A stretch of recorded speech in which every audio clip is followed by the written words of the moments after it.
आज रानात येताना भाजी आणली होती. म्हणजे थोडीशी रानात दिसली होती. ही आहे तांदूळची भाजी. सगळ्यांना श्री स्वामी समर्थ. स्वागत आहे तुमचं माझ्या एका नवीन छान व्हिडिओमध्ये.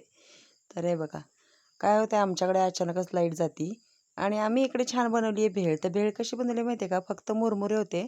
ते मी कढईमध्ये तेल घातलं, हळद, मीठ आणि लाल तिखट घातलं आणि त्याच्यावरती नंतर छान अशी कोथिंबीर आणि हे केलं टोमॅटो चिरून टाकलेत. कारल्याची पण भाजी बनवायची मला.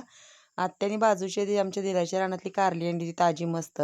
मग मला तर कारलं खूप आवडतं म्हणून बनवणार आहे मी कारल्याची भाजी. इकडे भात पण झालेला आहे आणि तांदूळशीच्या भाजीचा एकच ठोंब मोठा होता, त्याची मी भाजी बनवली. फक्त लसूणची फोडणी घातली आहे. तर तुम्ही कशी करता तांदूळशीची भाजी ते मला नक्की कमेंटमध्ये सांगा आणि गावाकडची छान अशी भेळ खायला या. आता काय फोडणीला घालते कारल्याची भाजी आणि भाज्या करून झाल्यानंतर छान अशा चुलीवरच्या बनवल्या मी ज्वारीच्या भाकरी. आणि इकडे आज भाज्या बघा काय काय बनवल्या आहेत. गणेशला शाळेतून आल्यानंतर थोडीशी सोयाबीन बनवून दिली. सकाळी त्याला घेवड्याची भाजी खायची नव्हती, चिगळाची भाजी खायची नव्हती. मग छान अशी थोडीशी सोयाबीनची भाजी बनवली. कांदा टोमॅटो घालून कोथिंबीर मस्त अशी वरून घातलेली आहे चिरून. सध्या कोथिंबीर खूप आहे त्याच्यामुळे ना जास्त म्हणजे जेवणात वापरते ही. पण आमच्या गणेशला काही कोथिंबीर आवडत नाही.